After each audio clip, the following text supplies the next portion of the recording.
Yo guys, welcome to the Pulling Guide.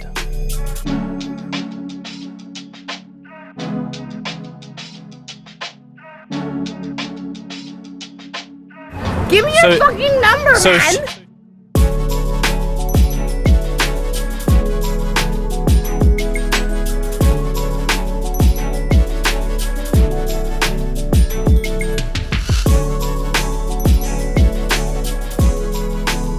Alright, just get on my back. We'll go. We're going this way. Have you lied to me yet again?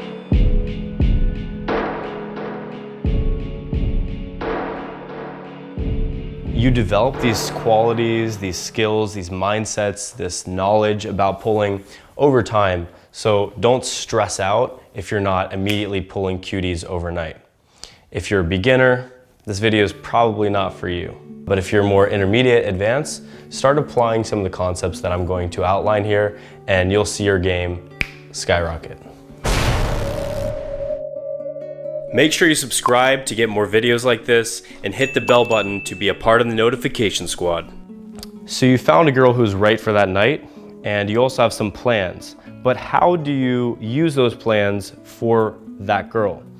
And what you have to do is, throughout the interaction, you'll figure out what type of girl you're dealing with. If it's a German flight attendant who's partying in Vegas and just wants an extension of the fun, you can just say, yeah, there's more fun in my hotel room, and lead for that. I feel like such a whore. I like the whole person wants it for free. If she, for example, is a pothead, you could just say, yeah, I've got a joint in my place. If she's more health conscious, oh my God, this fucking juicer is amazing. And then universal ones that you can use on almost any girl, especially if you have like those shorter pools toward the end of the night, are after party. I have an amazing view from my place of the entire city, and I have food. And whatever the girl likes for food, you can just lead to that.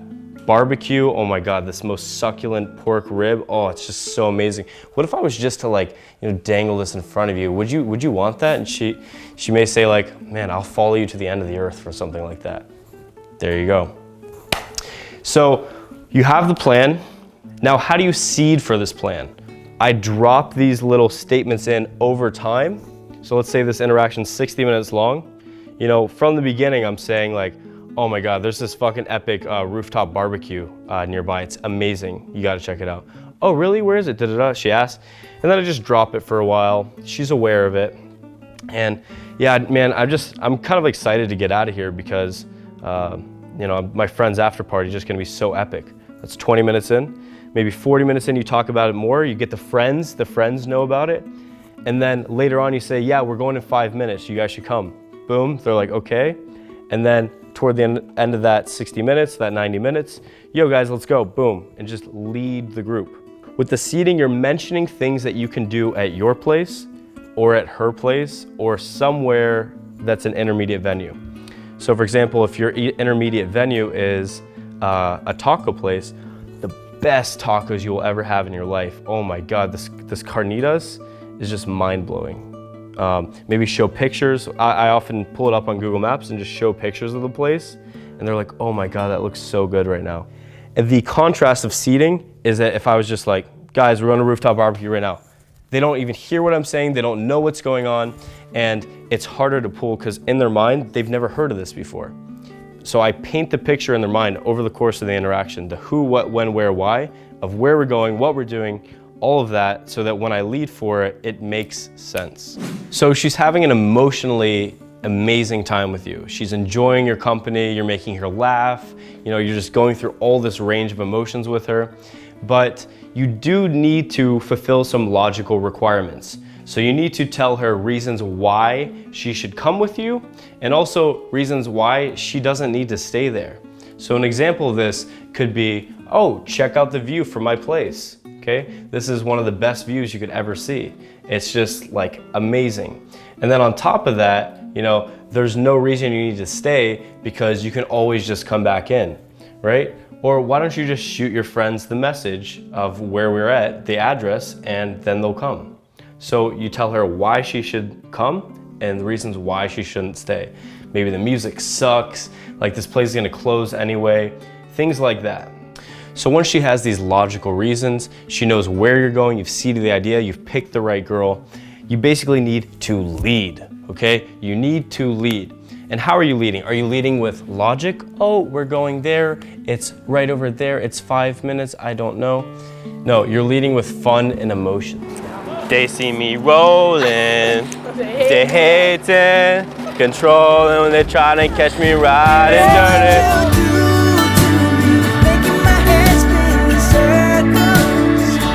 So it's like this light chatting as you go home, this cascade of positive emotions. If she feels like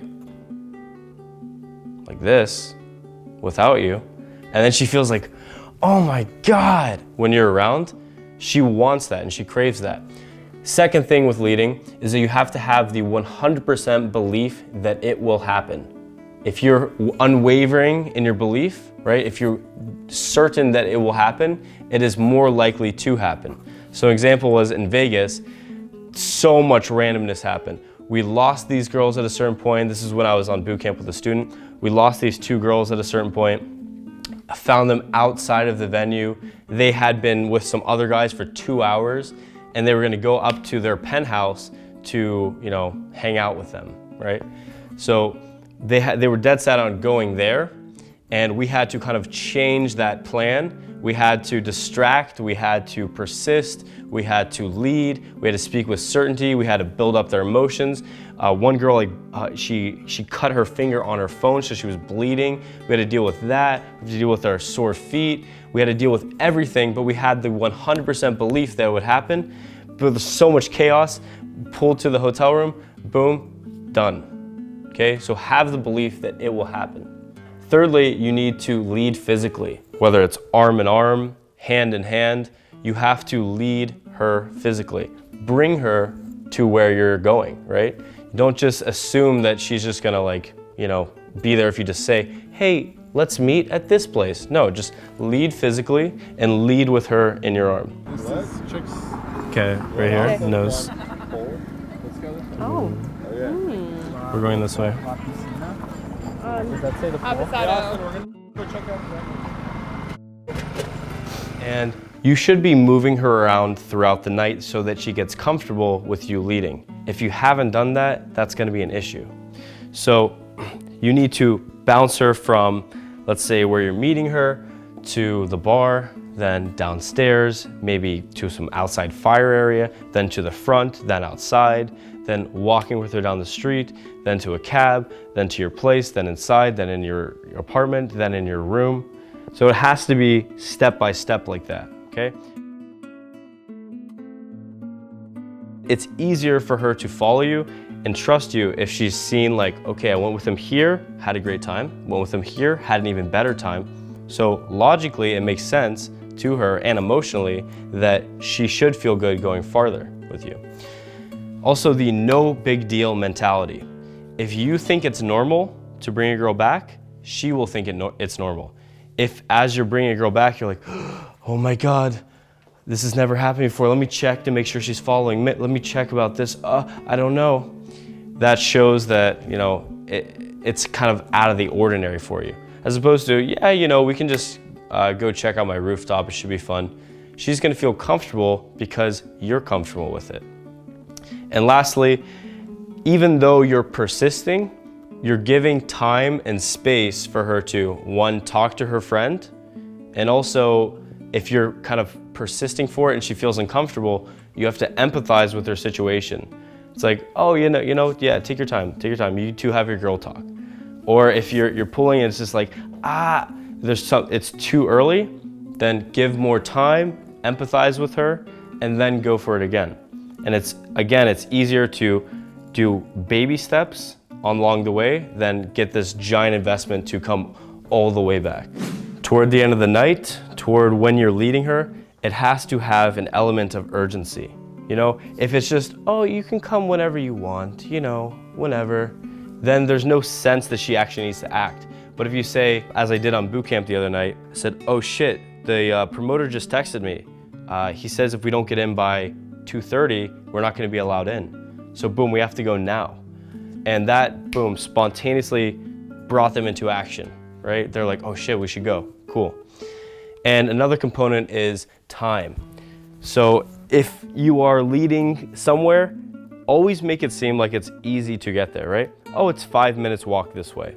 You know, if it's 5 minutes walking, then boom, it's easy. Or by car, it's 5 minutes by car.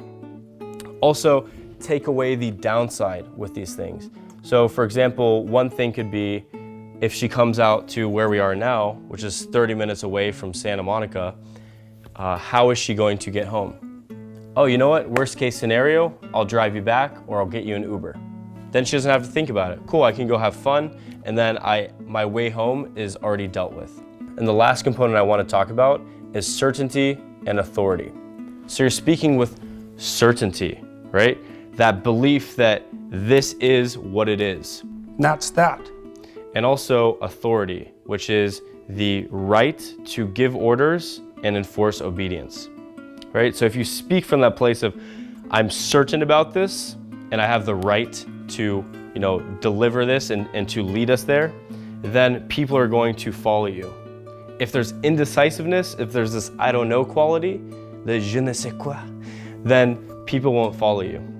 Even if you don't know where you're going and you're figuring it out on the way, let's say you're pulling up Google Maps, you know where you're going, right? Yeah, it's just, it's literally just 2 minutes this way. Boom, figuring it out. Yeah, it's called Joe's Pizzeria. Boom. Yeah, it's just right over here. Yeah, I got it, don't worry. Boom, you're certain about this and you're authoritative about it. Yeah, we're going, let's go. And so these qualities, certainty, authority, urgency, time constraints, and taking away the downside are elements that will help you as well. How do you learn to pull? What is the fastest way to learn to pull?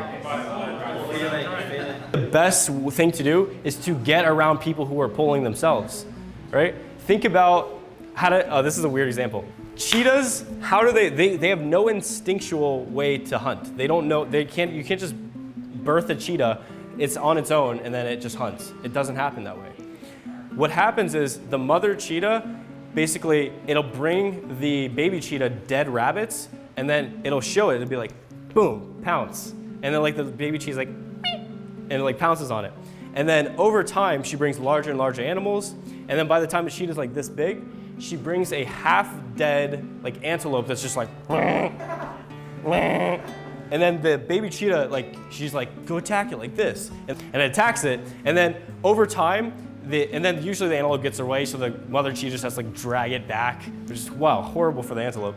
But over time, it learns how to like attack these injured antelopes. And then after like a very, very long process, the antelope's just like running wild and the mom's like hunting with the antelope or with her baby. And then the baby finally gets to the point where it's just like hunting the antelope itself, and then it ends up going on its own and just, you know, doing it again. So get around people who are the mother cheetahs with pulling. Get around the people who are doing it a lot, kind of get into the vibe, pull with them, allow them to lead the pull, and then be like, okay, I understand what's happening at these different stages, and then attempt it yourself. If everyone you're hanging out with doesn't game, doesn't pick up girls, thinks it's weird, that's going to infiltrate into you, the law of osmosis. You're the average of the 5 people you spend most time with. It, like, basically you absorb who they are. If you're hanging out with people who are always pulling, you'll be pulling with them and you'll learn that way. Hey guys, hope you enjoyed part 2. Part 3 is the most critical part of all, and it's only covered in Austen Summers Academy. So this is my online course that's launching soon that'll cover every part of game. It's basically my magnum opus for you guys. The truth is that most of your success with pulling will be as a result of your pulling lines, your objection handling, and what you do when you're actually home with the girl. And on top of wisdom that's taken me years to acquire myself, you'll also see hours of hidden camera footage broken down of pulls from me and my students, and they're analyzed in full detail, so you basically get the full value of these experiences that are downloaded into your brain. You also learn how to pick transportation and sex locations, stories to tell her that will awaken every girl's inner slut, and then also what to do when you're home, which is usually just the halfway point. Let me be clear, This will only be covered in Austen Summers Academy. So if you want to get on the interest list for that, to get free bonus videos, to get discounts on the program itself, go to the link in the end card to learn more, or click the link in the description or top comment below, and I'll see you over there. Peace.